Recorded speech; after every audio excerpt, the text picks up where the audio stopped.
Hello everyone. I'm here to talk about the positive and negative effect that people have on you and why we need both positive and negative people in our life. I will discuss a few theories about the influence of others in our lives from psychological research. The following topics will be discussed. First, I will talk about cognitive dissonance. Secondly, I will talk about the self-fulfilling prophecy. Third comes cultural bubble, and last, the overconfidence effect. So starting with cognitive dissonance.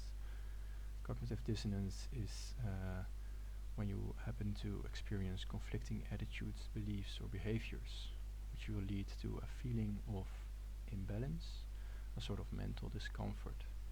This will lead to an alteration in the before mentioned attitudes, belief or behavior, which will in turn lead to a natural reducing of discomfort and therefore a restored balance, so you will happily continue forward with your life. For example, things like smoking. A smoker knows smoking is very unhealthy, it is bad. This may give you a feeling of imbalance, mental discomfort, because why would you smoke if it's so bad? Then you might look around, see other people smoking, and think, well, if all those other people are smoking, it might not be that bad. So therefore, I think I can continue doing this, which will restore the balance. Another example I want to talk about is the Benjamin Franklin effect. It's an example from cognitive dissonance. It's pretty famous. It's from his autobiography. You can read the story on the screen if you would like, but I'll just give you a quick note about it. He talked about this guy that he never really got along with. So he asked him to if he could lend one of his books, a very rare book. The guy actually gave him the book, and after he gave him the book, they sort of became friends for the rest of their lives. So it was really silly. Before Benjamin Franklin asked for the book, they would kind of hate each other.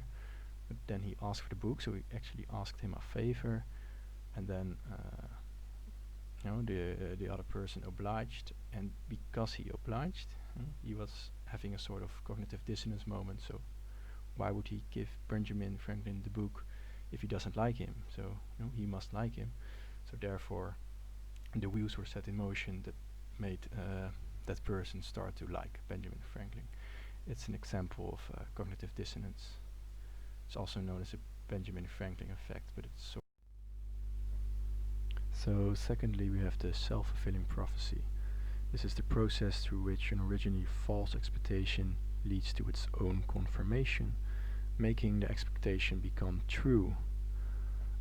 This is something I could find many examples for, but I choose the Rosenthal effect.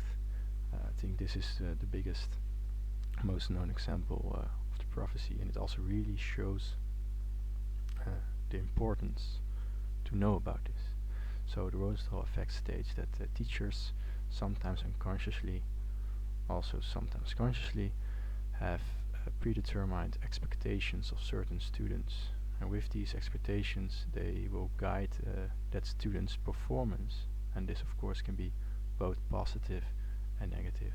So a teacher might like certain students for whatever reason, give them a little bit more attention, help them just a little bit better, which will really make the difference for those students to go from like a B student to an A student, whereas the student with the same capabilities, who the teacher for some whatever reason doesn't like, might get just a little bit less attention.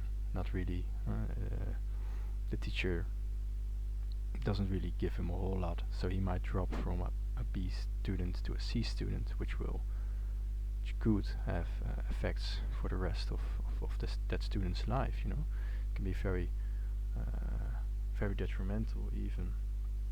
So it's great for the students that got more attention, but it could be very negative for students that got the less attention, which is very good to know. And thirdly, I wanted to discuss the cultural bubble real quick. This has sort of two aspects. One that is true through all ages, and also one that's a little bit more recently in development. So firstly, you consciously or unconsciously, everyone surrounds themselves with people who agree with them. You know, people seek out people who are positive about them, and thus also strengthen certain self-fulfilling prophecies. You know, no one is friends with someone that is always mean to them. You know, so you're always friends with people that always are positive about you, even say things, oh, you're great in this, great in that. Sometimes they speak the truth, but they could also be a little bit exaggerating just to be nice.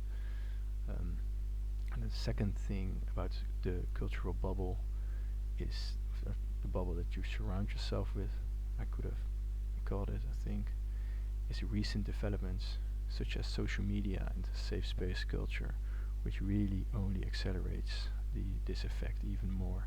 Because people on social media only surround themselves with, you know, people being positive about themselves, and also the safe space culture. I think the effect of that speaks for itself. So then we'll end with the overconfidence effect. This is when people's subjective confidence in their own ability is greater than their objective or their actual performance.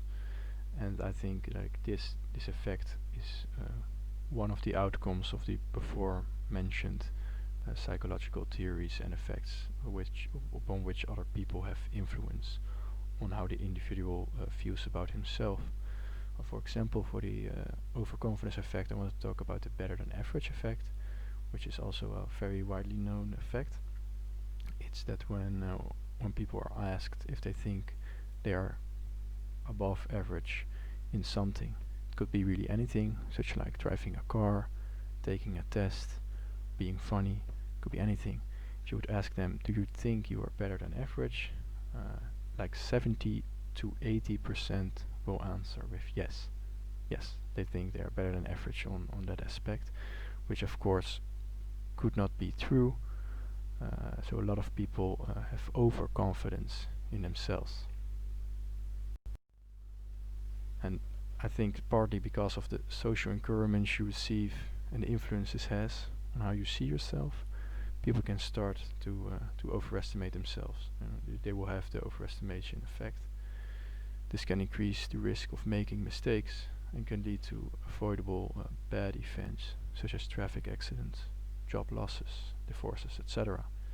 So, as a final note, it is very important to be aware that while it is important and can shape you positively, the influence that others have on you is not objective and should be taken as such.